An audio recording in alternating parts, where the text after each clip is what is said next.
Hello दोस्तों, ईएफए learning के नए वीडियो में आपका स्वागत है। डीवीज लैब एक कंपाउंडर स्टॉक अपने इन्वेस्टर्स के लिए बना है। क्वार्टर फोर के नतीजे आने वाले हैं, तो दोस्तों वीडियो में नतीजों का हम प्रीव्यू करेंगे।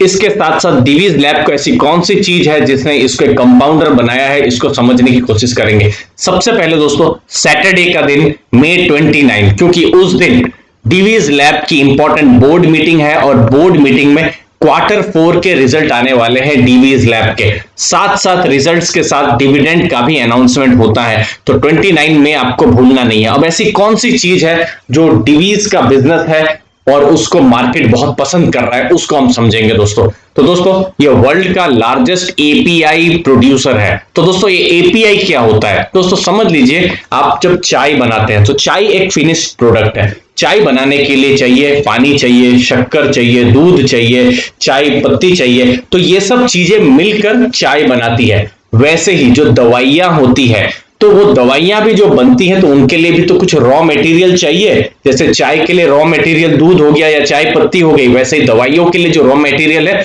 उनको एपीआई कहा जाता है, और वही चीज डीवीज मैन्युफैक्चर करती है दोस्तों। एपीआई का मतलब है एक्टिव फार्मा इंग्रेडिएंट्स। तो यहां पर डीवीज 30 साल से ये बिजनेस कर रही है, 30 साल का इनका एक्सपीरियंस है। और अगर फार्मा का ग्रोथ होता है, एपीआई सेक्टर का ग्रोथ नेचुरली होगा दोस्तों। तो ये एक चीज को आपको ध्यान में रखना है। Strong return on capital employed अपने इन्वेस्टर्स को डीवीज ने दिया हुआ है। इसके स्ट्रॉन्ग पीबीडीआईएलटी मार्जिन है 40% के हिसाब से। ये एक तरीके से ग्रोथ हुआ है यहां पर।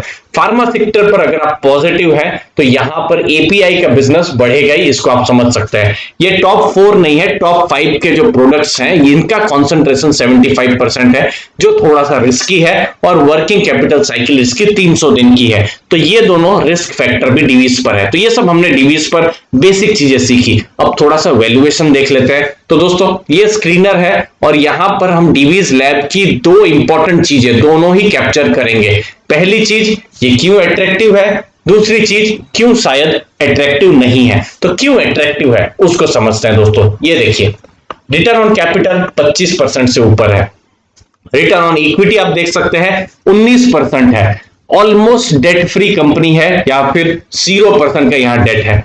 प्रोमोटर होल्डिंग यहां पर मजबूत है, 52% है। फिर अर्निंग बिफोर इंटरेस्ट टैक्स इसका पॉजिटिव है, कैश भी है कंपनी के पास। तो ये सब कुछ चीजें इसको बनाती है बहुत ही इंटरेस्टिंग। और डीवीज लैब को एक तरीके से, ये चूंकि ग्रोइंग कंपनी है, डेट फ्री कंपनी, ऐसी कंपनियां बहुत कम होती है, मार्केट इनको बहुत पसंद करता है। लेकिन इश्यू कहां पर आता है, देखिए प्राइस अर्निंग रेशियो देखिए इसका 58 है, जो कि अगर इंडस्ट्री के साथ कंपेयर करें तो वो 22 है। तो मतलब स्टॉक आपको सस्ते में नहीं मिल रहा है। अब आप इसकी बुक वैल्यू देखिए 314 की है, और यहां पर मैं यहां प्राइस टू बुक वैल्यू देख रहा हूं 13.1। इसका मतलब क्या है, कंपनी आपको सस्ते में नहीं मिल रही है। प्राइस टू बुक जनरली जो फार्मा कंपनी होती है इतना हाई वैल्यूएशन उनको मिलता नहीं है। तो एक चीज हमको समझ में आ रही है, ग्रोइंग कंपनी, अच्छी कंपनी आपको सस्ते में नहीं मिल रही है। अब आप किस टाइप के इन्वेस्टर है, अगर आप ऐसे इन्वेस्टर हो, मुझे अच्छी कंपनी चाहिए, ग्रोइंग कंपनी चाहिए, किसी भी भाव में मैं ले लूंगा, क्वालिटी स्टॉक ले लूंगा, तो आपके लिए शायद डीवी सही है। और लेकिन अगर आप वैल्यू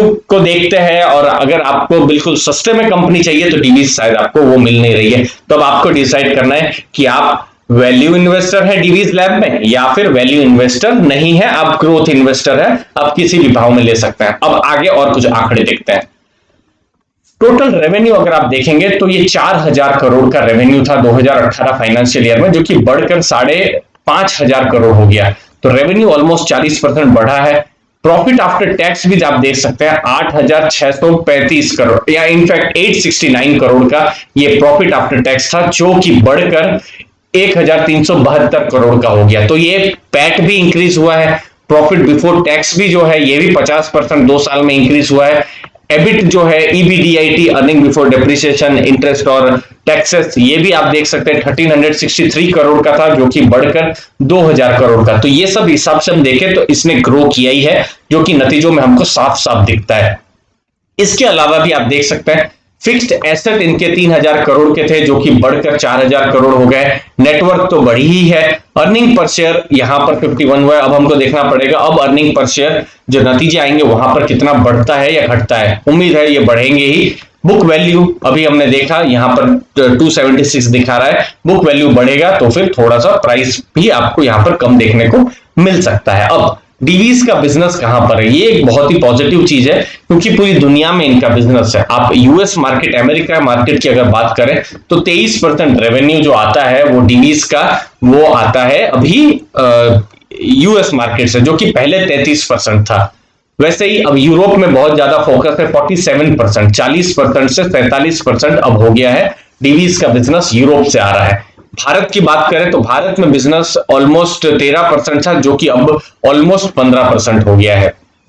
एशिया में कांस्टेंट बिजनेस है, रेस्ट ऑफ द वर्ल्ड यहां पर थोड़ा बहुत ग्रोथ है। तो मेन अभी 3 मार्केट है, अमेरिका मार्केट है, यूरोप मार्केट है और भारत की मार्केट है, और इन्हीं 3 मार्केट से ही डीवीज लैब का बड़ा बिजनेस आता है, बड़ा ग्रोथ यहां पर आपको देखने को यहां पर मिल सकता है। तो हमको अब 29 मई को ही पता चलेगा जो strong API company Divi's lab, जो कि वर्ल्ड में जो बड़ी एपीआई कंपनी में जिसका नाम आता है, उसके रिजल्ट्स आएंगे तो हमको और ज्यादा आइडिया मिलेगा। उम्मीद है आपको वैल्यू मिली होगी दोस्तों। हमारा टेलीग्राम चैनल भी आप ज्वाइन कर सकते हैं। लेटेस्ट डिटेल्स के लिए आपने अपना समय दिया, उसके लिए बहुत बहुत धन्यवाद। और अभी भी आपने अगर अपना डीमैट अकाउंट ओपन नहीं करवाया है तो नीचे दी गई लिंक से आप फ्री में अकाउंट ओपन कर सकते हैं। धन्यवाद आपके टाइम के लिए। थैंक यू वेरी मच दोस्तों।